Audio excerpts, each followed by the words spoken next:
ایک مرتبہ اللہ کے نبی حضرت عیسیٰ علیہ السلام اپنے ساتھیوں کے ساتھ چل رہے تھے۔ اتنے میں آپ کے حواریوں نے کہا، اے عیسیٰ ابن مریم، کیا آپ کا اللہ آسمان سے کھانا اتار سکتا ہے؟ تو یہ سن کر اللہ کے نبی عیسیٰ علیہ السلام نے فرمایا، اے لوگو، اگر تم مومن ہو تو اللہ سے ڈرو۔ تو انہوں نے کہا، ہم تو اپنے ایمان کی تازگی کے لیے عرض کر رہے ہیں تاکہ ہم اللہ کی قدرت کو دیکھیں اور پیٹ بھر کے کھانا کھا کر اپنے ایمان کو بڑھائیں، اور وہ لوگ جو کفر پر ہیں ان کا ایمان بھی آپ پر ہو جائے۔ بس یہ سن کر اللہ کے نبی حضرت عیسیٰ علیہ السلام نے ہاتھوں کو بلند کیا اور اللہ کی دربار میں دعا مانگی کہ اے اللہ، ہمارے لیے آسمان سے دسترخوان اتار تاکہ ہمارے اور آنے والے لوگوں کے لیے یہ نشانی عید بن جائے۔ بے شک تو بہترین رزق دینے والا ہے۔ بس اللہ نے جیسے ہی حضرت عیسیٰ کی دعا سنی تو فرمانے لگے،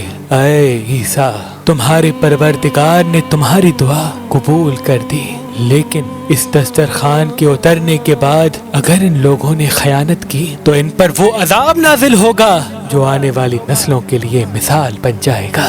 ابھی یہ الفاظ مکمل ہو ہی رہے تھے کہ اتنی دیر میں آسمان سے فرشتے دسترخوان اتار کے لے آئے، جس میں 7 مچھلیاں اور 7 روٹیاں تھیں۔ بعض روایتوں میں ہے کہ آسمان سے مچھلی اور گوشت اترا، اور کچھ روایات میں کہ ایک بڑی مچھلی خوب پکی ہوئی اور قسم قسم کی سبزیاں اور روٹیاں دسترخوان پر موجود تھیں، اور ایک روٹی پر روغن زیتون، ایک پر شہد، ایک پر گھی، ایک پر پنیر اور ایک پر گوشت کی بوٹیاں تھیں۔ بس جیسے ہی حضرت عیسیٰ کے حواریوں نے اس نورانی دسترخوان اور روٹی کو دیکھا تو ان میں سے ایک، جس کا نام شمعون تھا، جو اپنی قوم کا سردار تھا، کہنے لگا کہ اے روح اللہ، کیا یہ دسترخوان دنیاوی کھانوں میں سے ہے یا آسمانوں کے؟ اللہ کے نبی عیسیٰ علیہ السلام نے فرمایا، یہ دسترخوان نہ دنیا کے کھانوں میں سے ہے نہ آسمانوں کے، بلکہ تمہارے پروردگار نے ابھی ابھی ایجاد کر کے تمہارے لیے اتارا ہے۔ پھر آپ فرمانے لگے،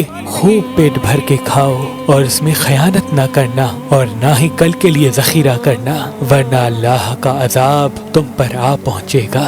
لیکن افسوس، وہ لوگ اس کھانے میں خیانت بھی کرتے ہیں اور کل کے لیے تھوڑا تھوڑا چھپانا بھی شروع کر دیتے ہیں۔ بس جیسے ہی رات ہوئی سب پیٹ بھر کے سوتے ہیں اور اللہ کا عذاب ان پہ آ جاتا ہے۔ اب جیسے ہی سورج طلوع ہوا تو ان میں سے کچھ خنزیر تو کچھ بندر بن جاتے ہیں اور ادھر ادھر بھاگنا شروع کر دیتے ہیں اور اپنے آپ کو نوچتے رہتے ہیں۔ اللہ کے نبی حضرت عیسیٰ علیہ السلام نے جب ان کو دیکھا تو اللہ سے دعا کی، تو یوں تیسرے دن وہ سارے اللہ اور اللہ کے نبی کے نافرمان دنیا سے مر کے فنار ہو گئے۔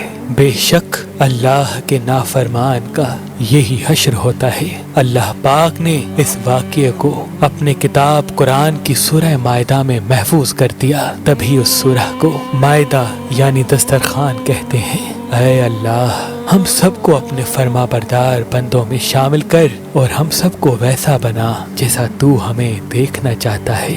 آمین ثم آمین۔ ہم سب کو ویسا بنا جیسا تو ہمیں دیکھنا چاہتا ہے۔